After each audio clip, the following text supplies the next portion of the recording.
को तैयार है जी। आप लोगों ने रामकृष्ण परमहंस जी का नाम सुना है किसी ने?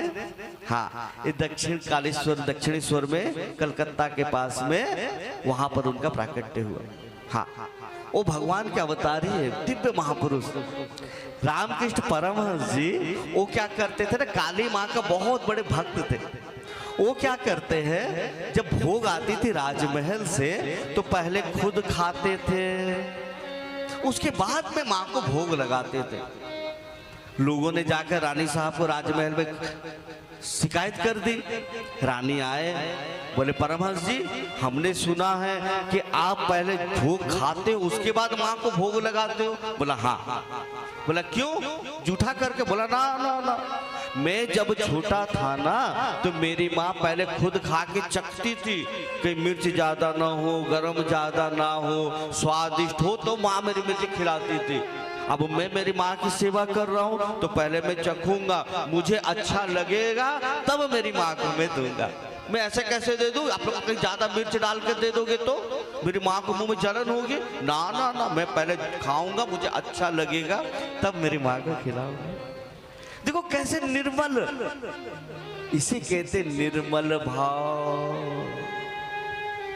इस जगह में हमें पहुंचना। रामकृष्ण परमहंस जी बंगाल के थे ना, बहुत सुंदर बात बोले, डाक रे मन डाकार मतन श्यामा के मन थाकते पारे। अरे भक्तों, बुलाओ तो उस तरह से बुलाओ जिस तरह से बुलाया जाता है। हम कैसे बुलाते? हरे राम राम राम हरे हरे। इससे काम नहीं, जिस तरह से बुलाया जाता है, चित्कार करके रो कर, वो बिरह, वो दर्द, वो पुकार, तो रह ना सके, इस तरह से बुलाओ। रामकृष्ण परमहंस जी एक छोटा सा एक 10-11 साल का गोपाल नाम के एक लड़का था। वो अपने गुरु आश्रम में रहते थे। हाँ, गुरुजी एक हफ्ता के लिए कई सत्संग करने गए। गोपाल को बोले, बेटा गोपाल, ठाकुर जी हमारे यहाँ विराजमान है ना, समस्त देवी देवता है, तो आप रोज ठाकुर जी को भोग लगाकर ही तुम भोजन करना। वो 10-11 साल का गोपाल, वो मान गया कि गुरु ने कहा है ठाकुर जी को भोग लगा कर ही खाना। गोपाल क्या करते हैं, रोज सवेरे, पहला दिन सवेरे उठे, सारा रोटी सब्जी दाल चावल सब बनाए, ठाकुर जी के सामने में रख दिए। बोले ठाकुर जी खाओ, पर्दा लगा दिए। 10-15 मिनट के बाद में खोल के देखते हैं, भैया साउंड थोड़ा बढ़ाओ ना, मेरा गला दर्द हो रही है मुझे। तो रोज वो भोजन को बनाए और बनाकर ठाकुर जी के सामने रख दिए। 15 मिनट 20 मिनट के बाद में पर्दा खोल के देखते तो ठाकुर जी तो खाते ही नहीं। बोला गुरु जी ने कहा है भोजन खिलाकर ही खाना, अब मैं क्या करूं, ये तो खाते ही नहीं है। अच्छा ठाकुर जी, वो जो मेरे लिए मैंने 2 रोटी रखा है, शायद आपको पूरी रोटी खाने की आदत हो। अच्छा लो, मेरा भी रोटी ले लो, अब पूरी हो गई ना, अब खाओ, चलो खाओ सरकार खाओ।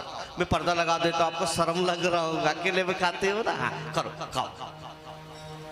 फिर थोड़ी देर के बाद पर्दा हटाते, खाते ही नहीं ठाकुर जी। बोले गुरु जी ने कहा भोग लगाकर खाना, और गुरु आज्ञा को मैं कैसे छोड़ दूं? फिर गुरु जी मुझे डांटे कि तूने बिना भोग लगाए कैसे खा लिया। अब मैं क्या करूं, मैं तो फंस गया, खाते ही नहीं हो, अब मैं क्या करूं, परेशान। एक दिन बीत गया पूरा, वो बच्चा भूखा प्यासा, 2 दिन बीत गया।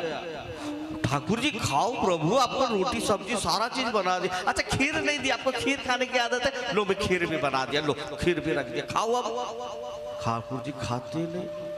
3 दिन हो गया, अब बेचारा गोपाल भूख से छटपट हो रहा है। अब छोटा सा बालक, 10-11 साल का बालक आया, गुस्सा, बोला आप ऐसे नहीं खाओगे लगता है। हाँ, हम भी जब गुरुजी का कोई आज्ञा पालन ठीक से ना कर पाए तो गुरुजी डंडा उठाते हैं, मुझे लगता है आपको भी वही चाहिए। निकाला एक लठिया, बोला खाओगे या दूध सर पर एक। राम जी प्रकट हो गए, बोला नहीं नहीं नहीं नहीं मैं खाता हूँ। अब राम जी प्रकट हुए तो लक्ष्मण जी सीता मैया भी आ गई, बोला नहीं नहीं नहीं मारना मत, मैं आ रहा हूँ।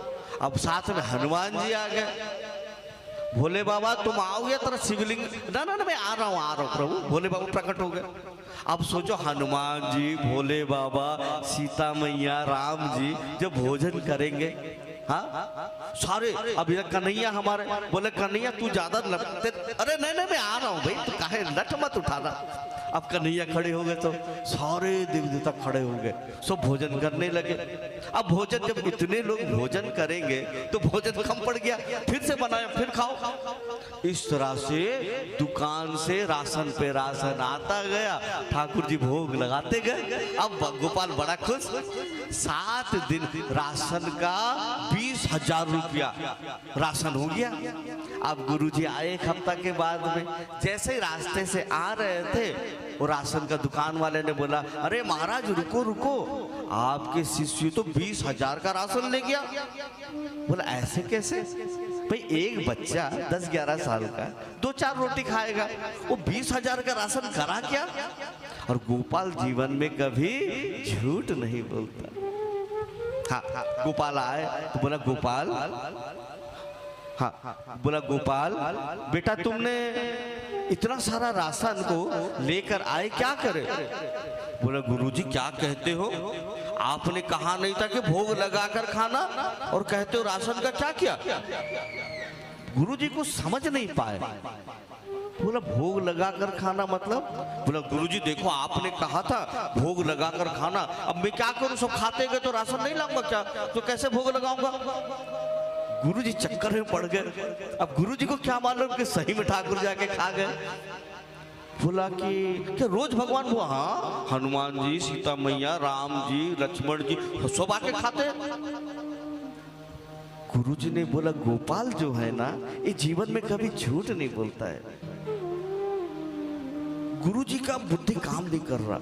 गुरुजी ने कहा गोपाल मुझे भी दर्शन करा सकते हो। तो हाँ गुरुजी अब दोपहर में भोग लगाऊंगा, देखना कैसे भोग खाते सो।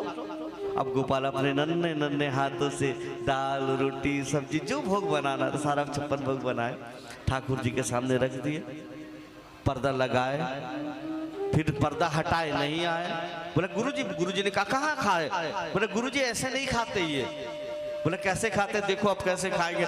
निकाला लट, बोले प्रभु जड़ू या खाओगे, साथ साथ प्रकट होकर खाने लगे। गोपाल को दिख रहा है ठाकुर जी भोजन कर रहे, लेकिन गुरु जी को नहीं दिख रहा। लेकिन दिख रहा इतना कि थाली से रोटी खत्म होते जा रही है। देखो निर्मल, थाली से रोटी खत्म होते जा रही दिख रही है। गुरु जी ने गोपाल से कहा गोपाल एक बार कहो ना प्रभु से कि हमें भी दर्शन दे। राम जी मेरे गुरु जी खड़े, चलो दर्शन दो। हाँ लट उठाओ, अरे देता हूं भाई देता। देखो ये होती है निर्मलता, इसकी अभाव है हमें। अभी हम कुटिल हो गए। अभी हम लोगों को विश्वास, हमको क्या लगता मूर्ति खड़ी है, मूर्ति थोड़ी ना है। हम लोगों को मूर्ति दिखती है। जाकी रही भावना जैसी, प्रभु मूर्ति देखी तिन तैसी। हाँ द्वारिका में वही द्वारिकाधीश है जिसके मुख पर मीराबाई प्रवेश कर गए। लेकिन हजारों बार हम लोग जाते, क्या देख कर आते, हाँ मूर्ति है बस। भाव भाव, किसी मूर्ति में या किसी व्यक्ति में कोई भगवान नहीं होता, भाव में भगवान है। भाव, तुम जैसा भाव बनाओगे। हम लोग तो ऐसी स्थिति में आज खड़े हैं, अगर भगवान आ जाए ना तो भगवान को भी भगवान नहीं मान पाएंगे। क्या लगेगा, एक नौटंकी बाज को आ गया।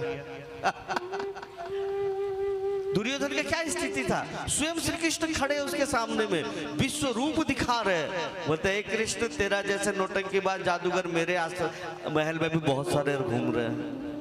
उसको विश्व रूप भी नाटक लग रहा है। यही स्थिति में हम सब खड़े।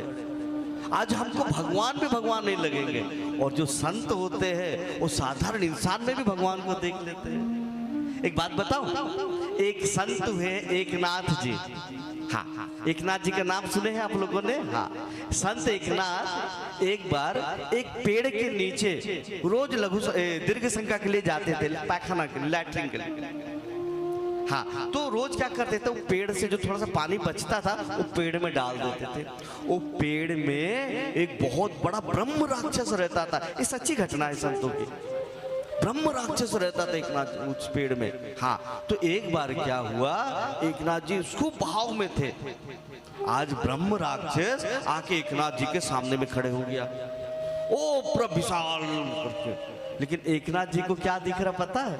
बोला मेरे लंबक नाथ आ गए, मेरे लंबक नाथ आ गए, खुशी से नाचने लगे।